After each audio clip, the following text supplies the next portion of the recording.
네, 안녕하세요. 한국사 문동균입니다. 자, 이번에는 출제순위 17번째 시간이고요. 주제는 지금 확인하시면 고려의 통치 조직 얘기입니다. 우리가 제도를 봤을 때는 중앙, 지방, 군사 이렇게 세 개로 나눠서 보셔야 되는데요. 그 가운데 중앙제도 같은 경우에는 주의할 부분만 제가 찍어드리고 지방제도 위주로 한번 가볼게요. 자, 먼저 178페이지의 내용이 있고요. 178페이지고요. 자, 중앙에서 보시면은 많이 놓치시는 게 이성육부 기본체제는 당의 영향, 그 독자적인 거는 제추의, 도병마사, 식목도가 이건 잘 챙기세요. 근데 고려하면요. 전반기에 있었던 것 중에 송해 영향 받은 것들이 꽤 있거든요. 이거는 비단 제도만 그런 게 아니라 문화적인 것들도 있어요. 근데 이걸 많이 놓치시더라고요. 그래서 송해 영향 받은 중추원과 삼사가 있다라는 거, 요거 한 지문 놓치지 마시고요. 그 다음에 기본 구조한 다음에 끌어내서 재신과 추밀이 모여서 별도의 회의를 했다. 제추회의가 있고, 그 다음에 또 하나 더 끌어내서 어사대, 그 다음에 간쟁 역할하는 낭사를 끌어내서 대간이 있다라고 하는데, 네, 요거는 하나의 팁입니다. 요거 주의하셔야 돼요. 공부 좀 하신 분들은 대간 하면은 기능이 뭔가요? 그러면 되게 잘 얘기해요. 서경, 간쟁, 봉박. 거의 자동적으로 나오죠. 서경은 동의권, 간쟁은 못하게 말리는 거, 봉박은 시키는데 안 하는 거, 견제 기능 갖고 있다. 근데 서경, 간쟁, 봉박 좋은데요. 서경, 그 다음에 간쟁, 봉박 세 가지 좋은데 이 세 가지에다가 히든이 하나 있다는 거 기억하셔야 돼요. 왜냐면요. 대간할 때 대가 어사대란 말이죠.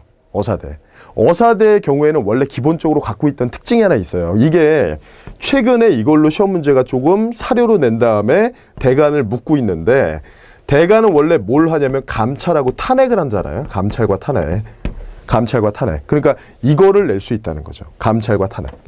그죠? 그래서 서경, 간쟁, 봉박에다가 히든 뭐가 있다? 감찰과 탄핵. 이거 잊지 마세요. 이거.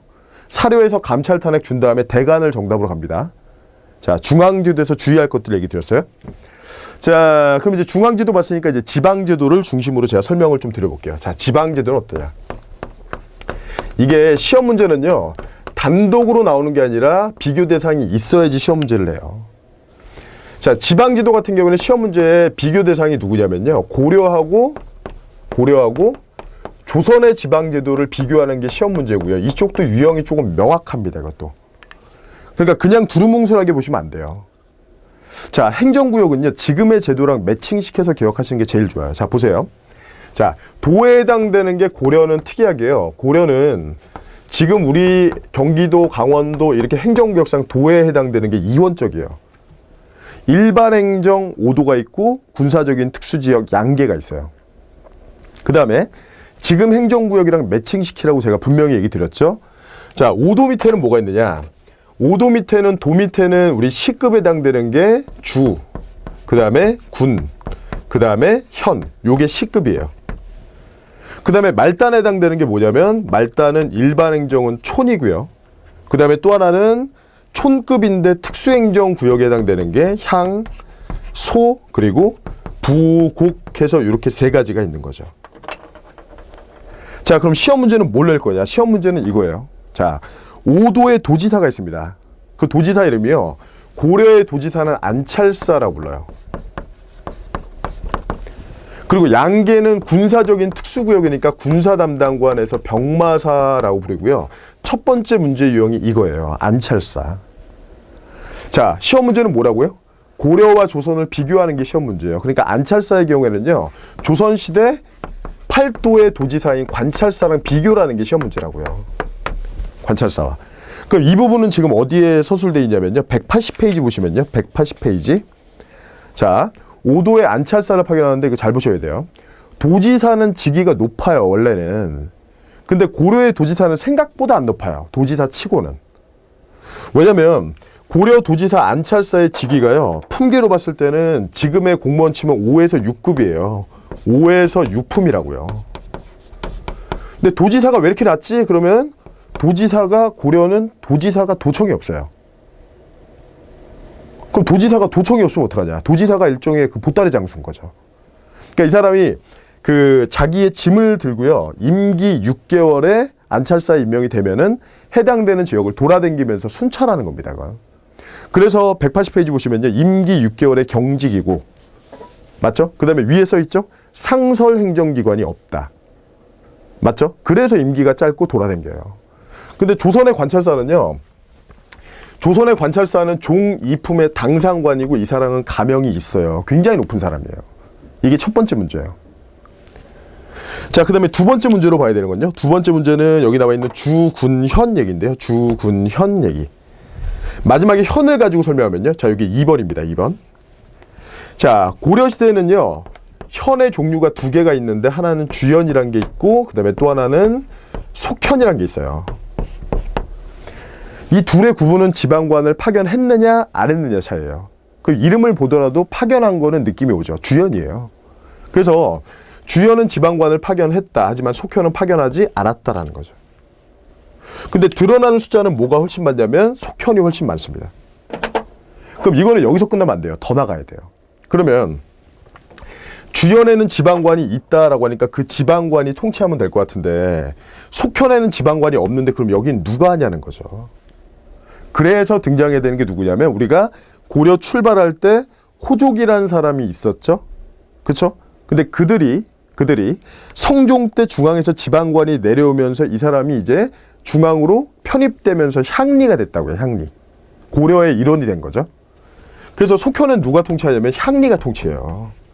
그래서 주현은 지방관이 하지만 속현에서는 향리가 제일 높은 행정의 주체이기 때문에 고려시대 향리는 지위가 높다. 그래서 쓰는 표현이 고려의 향리는 실질적인 지배자입니다. 고려의 실질적. 네. 고려의 향리는 실질적인 지배자다. 네. 고려의 향리는 실질적인 지배자다. 실제적인 지배자다. 이런 표현 쓴다고요. 그래서 임기가 있는 지방관보다 지위가 높다. 근데 이거는 자, 명확하게 보시려면 조선이랑 비교를 하셔야 된다 그랬죠. 자, 조선이랑 비교해보면 조선은요, 차이점이 조선은 모든 군현에다가 지방관, 수령을 파견해요. 그러면 행정의 주체는요, 주현, 속현 개념이 없어요. 그냥 모두 다 주현이에요. 그러니까 수령인 거죠. 그럼 수령이 파견돼서 수령, 지금 따지면 사또죠. 이 사또라는 사람이 전체를 통괄하고 있다. 그러면은 향리는 이제는 주체가 아니라 사이드로 밀려서 6명이 쭉 나열이 되고요. 이 사람들한테 이름을 붙여줘요. 하나씩. 이, 호, 예, 병, 형, 공. 그래서 향리 가운데 제일 높은 사람이 이름 들으시면 바로 느낌 올 겁니다. 제일 높은 사람이 이방이 이방. 그 이방이 어떤 사람인지 알죠? 그렇죠? 사또 옆에서 주로 하는 대사는 내 사또 이거예요. 예. 그래서 조선의 향리는 많이 격화됐다는 거예요. 이유는요. 모든 군현의 지방관을 파견했기 때문에. 네, 요거 되게 중요한 얘기입니다. 자, 그 다음에 마지막에 세 번째. 향소 부곡이 있는데 소라는 것은 고려에만 있고요. 요게 세 번째예요. 특수행정구역이에요. 특수행정구역의 특징은요. 통일 과정에서 말을 끝까지 안 들었던 그 지역에다가 부과하는 페널티예요. 그래서 1차적으로 나갈 수 없다. 이사 못 간다. 그리고 이 지역에 사는 사람들은 세금을 많이 내라. 그렇죠? 그 다음에 또 하나. 세금 많이 나는 거에다 끝나지 않고 고려는 일반 양민이면 과거 시험을 볼 수가 있는데 이들은 못 보게 만든다고요. 근데 향소 부곡이 조선시대 가면 싹 사라져요. 자, 그럼 비교하면 이렇게 되죠. 통일신라 때 통일 과정에서 말을 안 들은 특수행정구역이 향부곡. 근데 고려 때는 향소부곡. 그 다음에 조선 가면요. 싹 사라진다는 거죠. 그래서 제가 지금 쓴 것처럼 주의해야 될 게 세 가지입니다. 먼저 첫 번째, 안찰사와 누굴 비교한다? 관찰사. 그 다음에 두 번째는 주현과 속현이 있는데 속현은 향리가, 그래서 고려 향리는 지위가 높은데 조선은 모든 군현의 수령을 파견하면서 향리가 사이드로 밀렸다라는 거예요. 그래서 조선의 향리는 격화됐고요. 격화될 때 쓰는 표현들 제가 세 줄로 적어드릴게요. 요거는 조선에서만 쓰셔야 돼요. 이제는 행정의 주체가 아니라 행정을 보좌하는 육방이 되었고 제일 높은 게 이방. 그리고 향리 아들은 향리를 이어가면서 하긴 하는데 격화돼서요. 아전화되었다라요. 그리고 고려시대 향리는 과거 시험 봐서 위로 막 올라가요. 귀족이 되는 경우도 있고. 근데 조선 향리는 그게 안 돼요. 조선은 올라가는 걸 막는데 그걸 뭐라고 표현하냐면 관인화 제한이라고 표현해요. 그 다음에 마지막으로 특수행정구역은 여기 있는데 여긴 없고요. 소는 고려에만 있다. 이렇게까지 정리하시면 되겠습니다. 됐죠? 자, 그러면 이제 대표 문제 보도록 할게요. 자, 대표 문제는 5번 문제고요. 네, 5번 문제는 이거는 경찰직 멸종 문제인데 15년 경찰 3차 문제입니다. 자, 볼게요.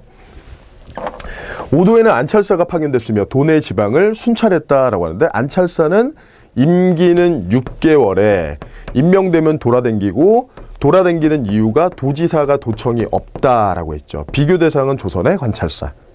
맞죠? 그 다음에 이제 두 번째 볼게요.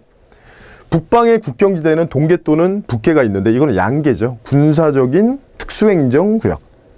네, 여기에 도지사는 군사 담당관인 병마사입니다. 맞아요. 근데 세 번째 보시면 전국의 주민을 직접 지배하기 위해서 모든 군현에 수령을 파견했다. 이 지문이 왜 나왔는지 아시겠죠? 그러니까 문제는 뭐냐면요, 고려와 조선을 비교하는 거예요. 그러니까 3번 지문은요, 이거는 고려가 아니라 조선 얘기죠. 그래서 여기서 끝나지 마시고요, 향리의 지위까지 비교하는 것까지 가셔야 돼요. 자, 그 다음에 네 번째 보겠습니다. 조세나 공물의 징수, 노역 징발 등 실제적인 행정사무는 향리가 담당했다. 네, 요거는 맞죠. 실제적이다, 실질적이다. 아시겠죠? 그리고 행정이에요. 물론 주현에서는 지방관이 주체지만 속현이나 향소, 부곡 같은 데서는 누가 주체다? 이 사람이 주체라고요. 고려에서는요. 됐죠? 그래서 지금 보시는 것처럼 시험 문제는 뭐를 비교하시라? 고려와 조선의 제도를, 지방제도는 제가 3가지 포인트 찍어드렸죠. 요 3가지를 주의해서 보시면 되겠습니다. 자, 그래서 고려의 제도 관련된 주제를 한번 살펴봤습니다.